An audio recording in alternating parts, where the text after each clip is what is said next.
Bonjour à tous, bienvenue sur notre chaîne Quartier News pour des nouvelles informations. Aujourd'hui, on s'est mis à la recherche et on a pu retrouver des nouvelles informations, surtout sur le football camerounais à travers le magazine Camfoot.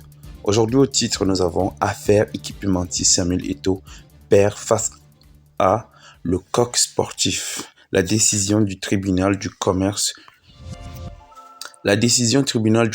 de Paris a été rendue publique ce jeudi dans l'affaire Fecafoot. Le coq Samuel Eto'o et la Fédération camerounaise de football ont perdu leur pari dans ce qui convient d'appeler l'affaire équipementier des Lions indomptables. Le Cameroun sera bien obligé d'aborder les uniformes, le coq sportif, à la Coupe du Monde. Sera bien. Un second procès en dommages et intérêts risque très bientôt de s'ouvrir et c'est bien celui-là qui fera le plus de mal à la Fecafoot. En effet, cette rupture unilatérale du contrat a fait perdre beaucoup d'argent à l'équipementier français. Nous avons entendu dire ici que le coq sportif n'a pas accepté le fait que la Fecafoot rompe le contrat.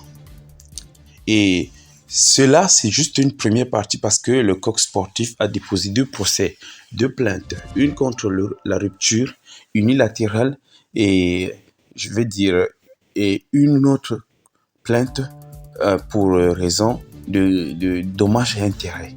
Et face à cela, la Fecafoot vient de perdre et a été punie par, n'est-ce pas, le tribunal. Ici, on entend expliquer un avocat qui s'appelle Monsieur Jean Tisserand, avocat en droit des affaires. Le timing de la rupture ne pouvait être si mal choisi. C'est à la veille des compétitions que les équipementiers qui versent beaucoup d'argent aux fédérations maximisent les ventes. Donc, qu'est-ce qu'il dit? Il dit ici que la Fecafoot a mal choisi, n'est-ce pas, le moment de rupture du contrat. Parce qu'ils ont rompu le contrat à la veille de la Coupe du Monde et quelque chose qui ne se fait pas. En réalité, il fallait attendre un peu plus loin ou bien il fallait le rompre un peu plus tôt. En fait, un peu loin de l'organisation de la Coupe du Monde parce que c'est à ce moment que les équipementiers se font d'argent. Et c'est avec ces plus-values qu'ils réalisent lors des compétitions qu'ils viennent faire des gratuités aux équipes, n'est-ce pas? Tel comme conclu ici.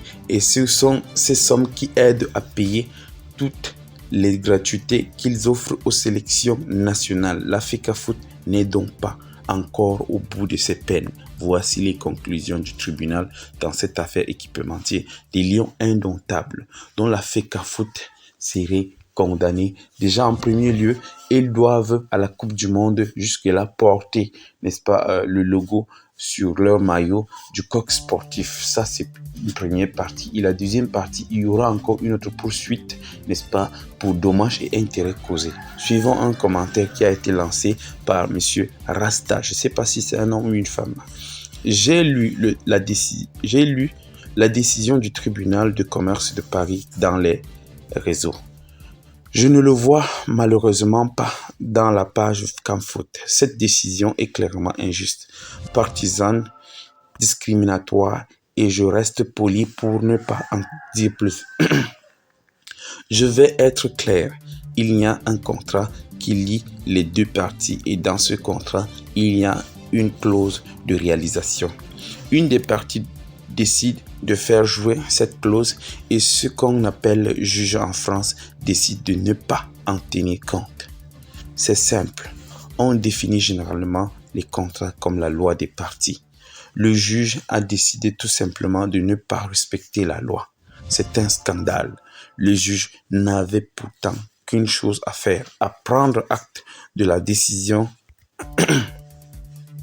Il n'avait